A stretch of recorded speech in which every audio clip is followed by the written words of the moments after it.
नमस्कार। आप सबको मूक नायक के 102 वर्ष पूरे होने पर हार्दिक बधाई। 31 जनवरी 1920 को बाबा साहब डॉक्टर भीमराव अंबेडकर ने मूक नायक अखबार शुरू किया। उनका शुरू करने का अखबार जो मूक नायक शुरू करने का मकसद उस समय जो प्रसिद्ध न्यूज़पेपर होते थे उनमें अछूतों की, महिलाओं की, पिछड़ों की समस्याओं पर चर्चा न होना, उनकी समस्याओं को उजागर न करना मकसद था। क्योंकि कोलंबिया विश्वविद्यालय से पढ़े हुए बाबा साहब डॉक्टर भीमराव अंबेडकर यह समझ चुके थे कि किसी समाज के किसी बदलाव को और आंदोलन में अखबार की मुख्य भूमिका होती है। जो समस्या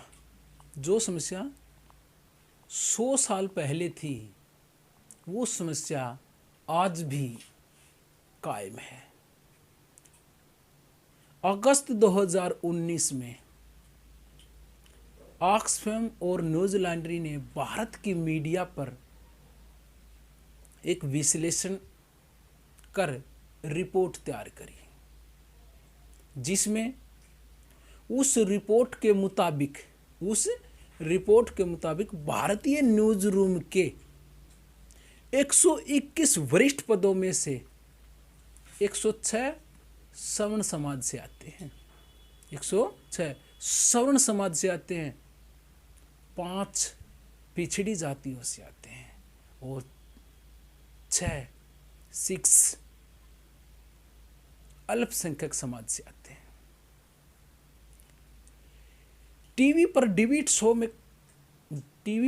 डिबेट शो करने वालों में हर 4 में से 3 सवर्ण जाति से संबंध रखने वाले होते हैं।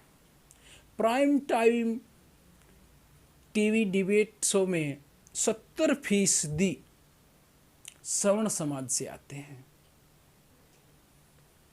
अंग्रेजी अखबारों में दलित, आदिवासी समाज के लेखकों के लेख 5% से ज़्यादा नहीं हैं।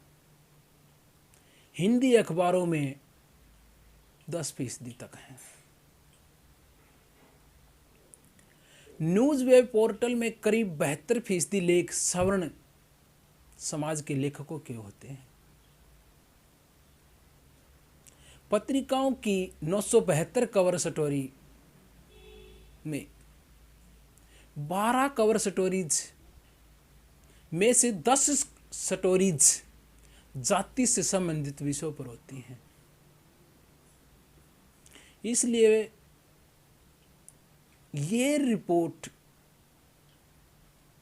ऑक्सफैम और न्यूजीलैंडरी ने भारत की मीडिया को लेकर तैयार की।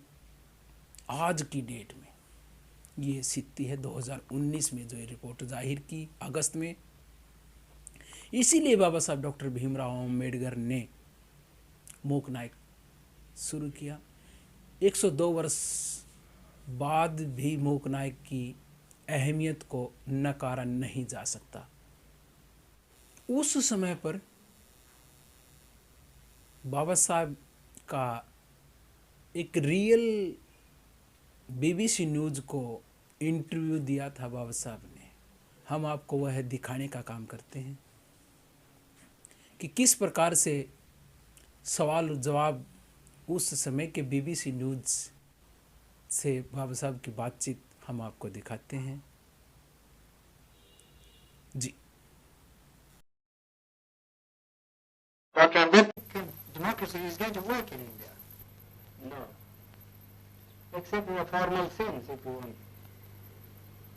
What do you mean? Or the real, I mean the paraphernalia of democracy, quinquennial elections, prime ministers and so on and so on.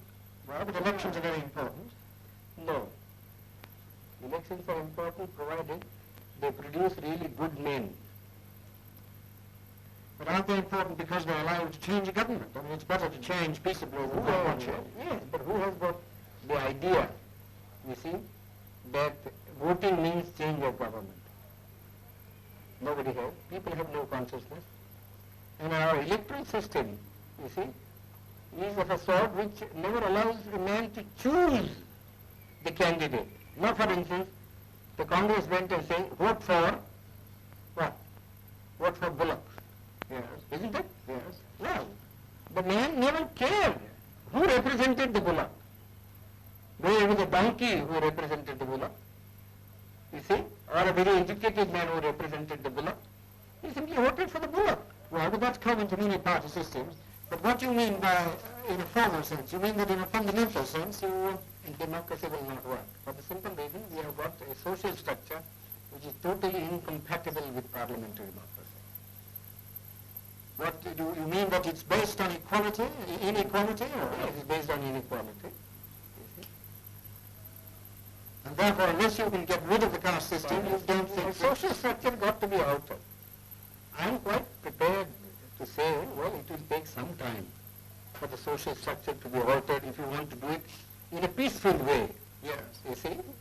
But then somebody must be making the effort to Well, change the social system. But your Prime Minister and others make a lot of speeches I don't against the think caste these system. endless speeches, you see, when Carlyle was presented with a set of volumes by Spencer, Yes. you see, he said, oh, this endless speaking acts in Christendom. Well, It's the same sort of, one is sick of speeches. We like to have action. well, what action do you You want? see, some program, you see, some machinery by which the thing could be altered, some action. Well, but supposing it doesn't work, what alternative do you see? Well, it is not, the alternative, as I think, is some kind of communism. And why do you think that would help the country more? Would it That helps raise the the standard of living anymore? Yes, it does. How? Undoubtedly. I mean, who cares really for this election business? People want food, people want their material needs to be satisfied. In democracy, in America, yes, I agree. You see, the democracy works, and I don't think there ever would be communism in America. I've just come from that country. I was invited to give a degree, take a degree. That's because each American earns so much. Well, you can begin to do that here too. Well, how can you begin? They say we have no land. You see, our rainfall is so short. Our forests have been denuded. You see, what can we do? Well, Unless you tackle these problems. But you think, I don't think the present government would be able to tackle these problems. well, the communists would wipe out more people than That doesn't matter to my mind. You mean the remainder you think would be better? Yes, it would be better. We always do that sort of a thing, you know. But in this country? Yeah, we always do. I mean, in war, you kill people, don't you? And you are not sorry because you have killed so many people. We are Because you sorry. find it necessary necessary to do so in order to safeguard your interest. So you really feel that this system is likely to collapse? Collapse. Yes, I think it will collapse. How soon? Well, pretty soon probably. My own people, very impatient. And I judge by my people, you see. And who are the lowest rung of the strata? You see, you know. Yes. If the foundation of a building begins to collapse, it is first the lowest strata that collapses. Do you think, you mean by our own people, the untouchables? The unbelievable. Well, now, are the communists working among them? No, they are not working because they have faith in me. And I haven't said anything so far. Yes. You see? But they have been asking me. You see? What harm is there? Yes. They have been asking me. And I have to give some answer someday. दूर करने के लिए उपाय सुझाने के साथ ही उनकी भविष्य में उन्नति और आवश्यक मार्ग की सही मायनों में चर्चा के लिए अखबार जैसा दूसरा माध्यम कोई और नहीं है। लेकिन मुंबई इलाके में छप रहे अखबारों पर ध्यान दिया जाए तो नजर आएगा कि इनमें से ज्यादातर अखबार किसी एक जाति का हित देखने वाले हैं। दूसरी जातियों की उन्नति की उन्हें परवाह नहीं है। इतना ही नहीं बल्कि कभी-कभी उन दूसरी जातियों के लिए अहितकारक विचार भी उनमें आते हैं।